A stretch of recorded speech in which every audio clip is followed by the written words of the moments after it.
Welcome to my dear student. स्वागत है आपका अपने चैनल पढ़ाई लिखाई पे विद मी वीरेंद्र। तो आइए स्टूडेंट, आज हम लोग देखने वाले हैं क्लास 7। बुक का नाम है horizon my book of social science. Section है ज्योग्राफी, चैप्टर नंबर है 3। नाम है चैप्टर का the internal forces of earth. क्या है? The internal forces of the earth. चलिए टेस्ट टाइम मतलब क्वेश्चन देखते हैं। Tick the correct option. पहला, which of the following is an example of endogenetic forces. इससे पहले है ना वीडियो को स्टार्ट करें, हमारे चैनल को लाइक शेयर सब्सक्राइब करना ना भूलिएगा, बेल आइकन दबाना बिल्कुल ना भूल जाइएगा और हाँ दोस्तों में शेयर करना ना भूलिएगा। ठीक है, तो चलिए स्टार्ट करते हैं आज का वीडियो। ठीक है, तो कह रहा है विच of the following is an example of, इनमें से कौन सा एग्जाम्पल है एंडोजेनेटिक फोर्सेज का। ठीक है, क्या प्लेट टेक्टोनिक है, क्या वाटरफॉल है, क्या सी वेव्स हैं। तो एंडोजेनेटिक फोर्स कौन से होते हैं? राइट आंसर है प्लेट टेक्टोनिक। चलिए, which of the following is a part of volcano, इनमें से कौन सा पार्ट है वोल्केनो का? वेंट, मैग्मा चेंबर, बोथ, दोनों, फर्स्ट एंड सेकंड। तो राइट आंसर है बेटा बोथ, फर्स्ट एंड सेकंड। चलिए next, what is the point from where the earthquake originates called, यानी जिस पॉइंट से अर्थक्वेक ओरिजिनेट होता है, स्टार्ट होता है, उस पॉइंट को क्या कहते हैं बेटा? Epicentre, seismic waves, focus. तो वेव्स तो नहीं कह सकते, एपिसेंटर या फोकस में से कोई एक आंसर है, तो जानते हैं focus is the right answer. Next, Etna volcano is an example of this type of volcano.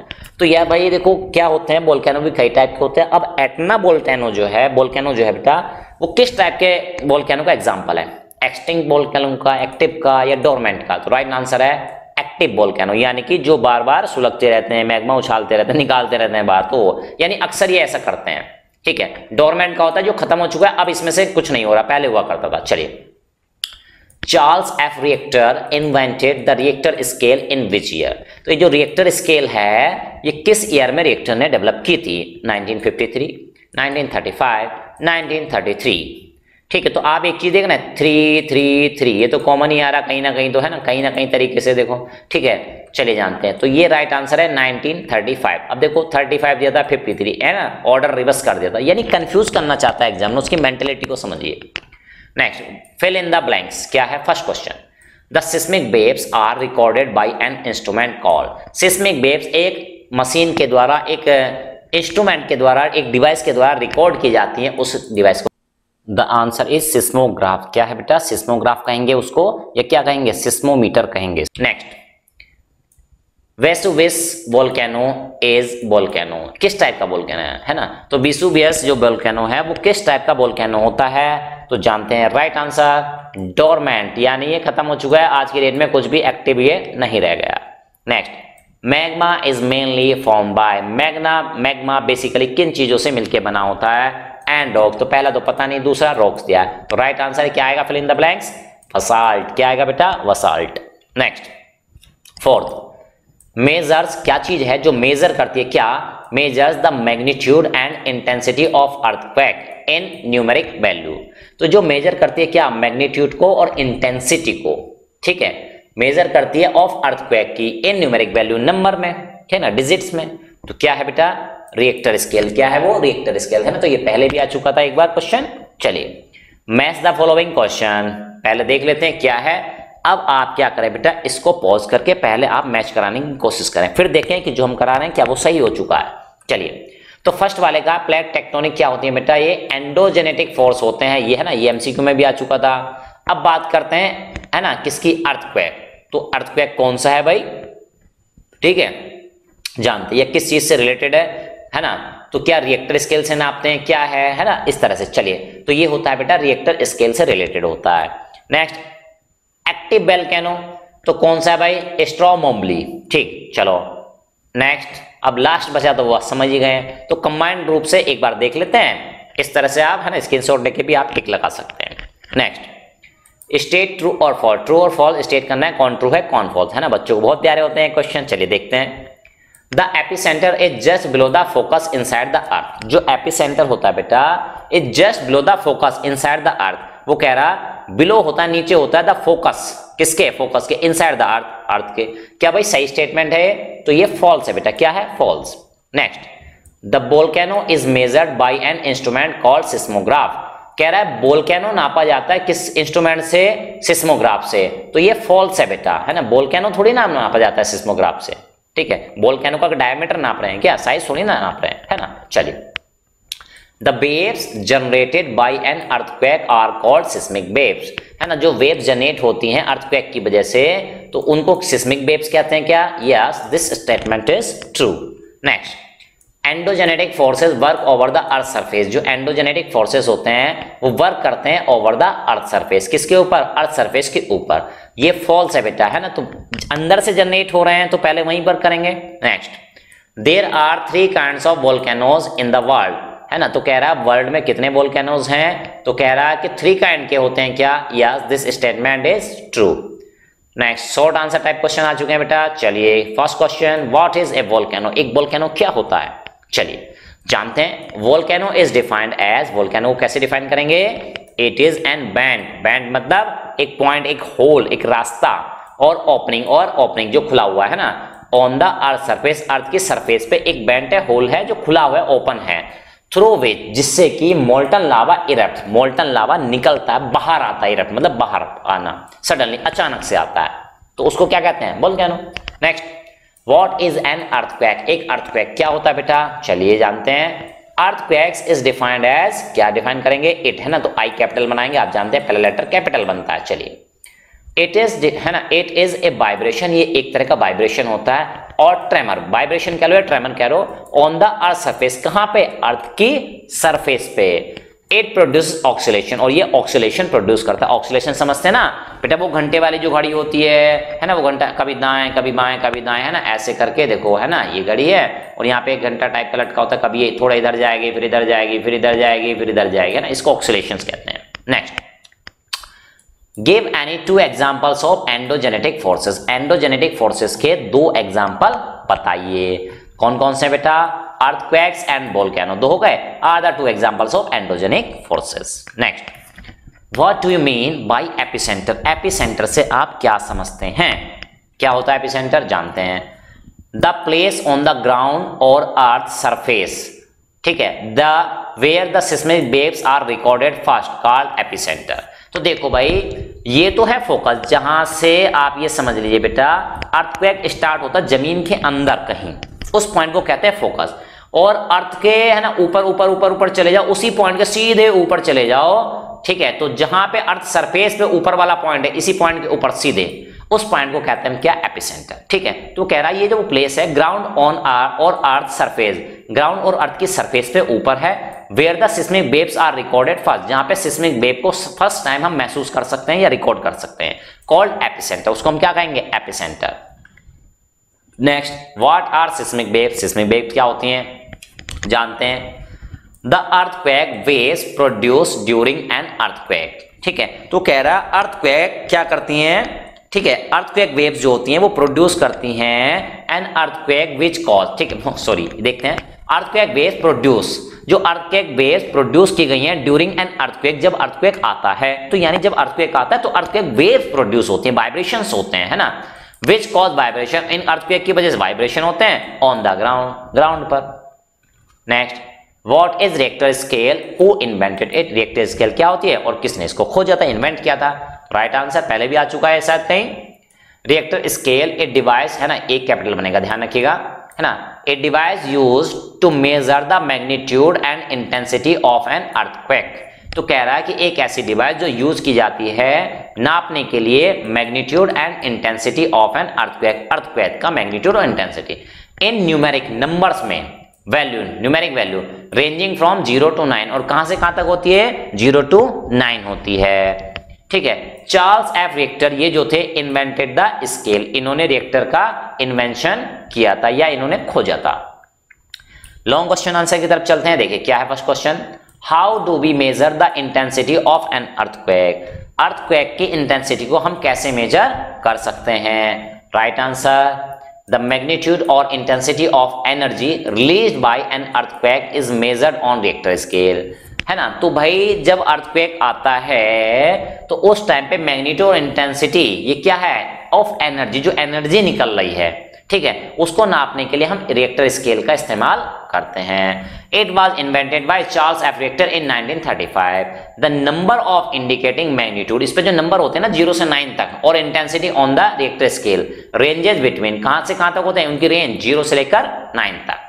ठीक, आप जानते हैं द अर्थक्वेक्स दैट मेजर 6, यानी जो अर्थक्वेक की इंटेंसिटी वैल्यू हमारे रिएक्टर स्केल पर 6 आ रही है, 6 आ रही है या उससे ज्यादा आ रही है on the Richter scale, are considered to be destructive, तो उससे बोझ बहुत ज्यादा डिस्ट्रक्टिव होता है, उससे नुकसान हो सकता है। किसका? लाइफ, प्रॉपर्टी, लोगों की जान माल की हानि हो सकती है। चलिए, give a brief description about different types of volcano, अलग अलग टाइप के वोल्केनो के बारे में डिस्क्रिप्शन दीजिए, यानी उनको एक्सप्लेन कीजिए। चलिए क्वेश्चन देखते हैं क्या है। हाँ, क्वेश्चन देखते हैं answer. On the basis of their eruption capability, यानी वो कैसे इरप्ट होते हैं, फूट के, है ना, क्या होता है, बाहर आता है। ठीक है, अब वो कह रहा है लावा जो बैग में बाहर आ चुका होता है। Volcanoes can be classified as follows, उनको इन तरह से आप क्या कर सकते हैं, क्लासिफाई कर सकते हैं, बांट सकते हैं टाइप्स में। नंबर 1 एक्टिव वोल्केनो, क्या होते हैं भाई जानते हैं। दीज वोल्केनोज कॉन्स्टेंटली, ये वोल्केनो लगातार कीप इजेक्टिंग वोल्केनिक लावास, इजेक्ट करते रहते हैं, अपने अंदर से बाहर निकालते रहते हैं, क्या, लगातार, हमेशा, अक्सर, है ना, अक्सर वोल्केनिक लावा निकालते रहते हैं, गैसेज, एसिड, राख वगैरह, एंड फ्रेगमेंटल मटेरियल, फ्रेगमेंटल मतलब टूट फूट के छोटे मोटे पार्टिकल जो बाहर आ जाते हैं, to the surface of earth, वो कहां आते हैं, अर्थ की सरफेस पे ऊपर की साइड आ जाते हैं। ठीक है, एटना जो कि इटली में है ना, एटना देखो, ई भी है ना, ETN है ना, कितना आ रहा, कितना मैच, एटना इटली है ना, मैच कर रहा ना। एंड स्ट्रोम्बोली है ना, जो कहां पे है, लिपारी आइसलैंड पे है, of the Mediterranean Sea are the most active volcano. तो कह रहा कि एटना और स्ट्रोम्बोली जो है सबसे ज्यादा एक्टिव वोल्केनो आज की डेट में है। अब जानते हैं डोरमेंट वोल्केनोज, ये क्या होते हैं। These are very dangerous and violent volcano. ठीक है, ये क्या है, बहुत ज्यादा डेंजरस है एंड वायलेंट वोल्केनो होते हैं। These remain inactive for some time, ये काफी समय तक क्या रहते हैं, ठीक है, इनएक्टिव, ऐसा लगेगा ही नहीं कभी फूटने वाला, इनसे कुछ होने वाला भी है अभी, है ना, ऐसा फील ही नहीं करोगे। फिर अचानक से आफ्टर द इरप्शन, यानी एक बार इरप्शन हुआ फिर आप ऐसा सोचोगे तो अब खत्म हो चुके हैं, इनएक्टिव हो चुके हैं, है ना, अब इनसे कुछ नहीं होने वाला, है ना, अब कोई इरप्शन वगैरह नहीं होगा। There is no particular time और indication for their future eruption, अगला इरप्शन कब होगा इसके बारे में आप कुछ नहीं कह सकते, फिर अचानक से आपको ये धोखा देगा, है ना। Vesuvius volcano in Italy is dormant volcano, तो ये डोरमेंट वोल्केनो है। अब यहां पे सुनिए बेटा, तो जिनके बारे में आप अंदाजा ही नहीं लगा पाएंगे कब ब्लास्ट होगा, मतलब इरप्शन कब होने वाला है, और अचानक से हो जाए, लोग बाग घूम रहे हैं वहां पे, भाई आपको पता है कि ये तो यहां से इरप्शन होता रहता है, तो आप सावधान रहते हैं। तो ये बहुत खतरनाक इसलिए बोला गया है, अचानक से होगा, आप कोई आइडिया भी नहीं लगा पाएंगे। ठीक, नेक्स्ट एक्सटिंक्ट वोल्केनो क्या होते हैं, यानी एक्सटिंक्ट मतलब खत्म हो चुके, विलुप्त, अब होगा ही नहीं कोई फ्यूचर में। These volcanoes are considered extinct, इनको एक्सटिंक्ट मान लिया जाता है, मतलब खत्म हो चुके हैं। When there are no indications, मतलब खत्म होने का मतलब है इरप्शन इजेक्शन अब कुछ नहीं हो रहा है ना। No indication of their future eruption, इनका कोई फ्यूचर में ऐसा नहीं होता कि इरप्शन होने वाला है। The craters of these volcanoes are filled up, जो गैप था, है ना, उनका जो माउथ था जहां से वो निकलता था लावा वगैरह, ठीक है, तो वो लगभग भर चुका होता है, बंद हो चुका होता है, किससे, विद वाटर, पानी से, विच फॉर्म नेचुरल लेक्स, और वहां पे झील वगैरह बन चुकी होती हैं। फॉर एग्जांपल कोई ई सुल्तान ऑफ बलूचिस्तान और पाकिस्तान में है, जो कि है ना, बलूचिस्तान कहां पे, पाकिस्तान में, तो ऐसा ही है, पानी वानी भर चुका, झील बन गई, अब कौन सोचेगा यहां से लावा फूट पड़ेगा, है ना, तो ये एक्सटिंक्ट है, खत्म हो चुके हैं। Third, explain the world wide distribution of earthquake, यानी जो अर्थक्वेक है इनका डिस्ट्रीब्यूशन कैसा है, कहां कम आता है, कहां ज्यादा आता है, तो इसको डिस्ट्रीब्यूशन के बारे में एक आप एक्सप्लेन करें कैसे कैसे चीजें होती हैं।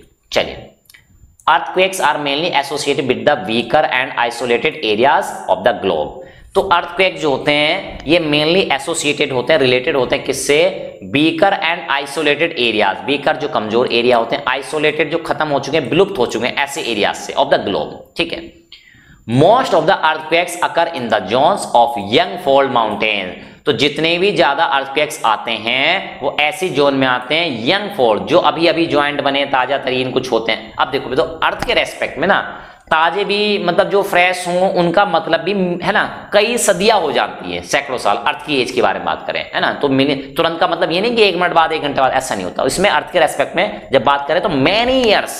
ठीक है, the zones of fracturing and faulting, ऐसा जोन, ऐसा एरिया जहां पे फ्रैक्चर हुआ है, फॉल्टिंग हुई है। The zones of active volcano along the different plates boundary. ठीक है, तो ये जोन्स क्या होती हैं? Zones of active volcano. तो यही वो रेंज होती है, वो एरिया होता है एक्टिव वोल्केनो का along the different plate boundaries. ठीक है, डिफरेंट डिफरेंट प्लेट होती हैं, उनकी बाउंड्रीज होती हैं, है ना, इस जगह पे। Next, the world's major earthquake belt are the following. कौन कौन सी हैं? नंबर 1 करकम पैसिफिक बेल्ट, ये कहां पे?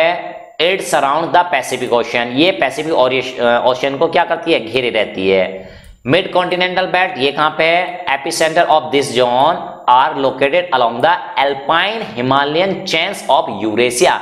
यूरेशिया का मतलब होता है बेटा यूरोप एंड एशिया, है ना, क्या आप बात जानते थे? ठीक है, चलिए। एंड नॉर्थन अफ्रीका, है ना, उत्तरी अफ्रीका।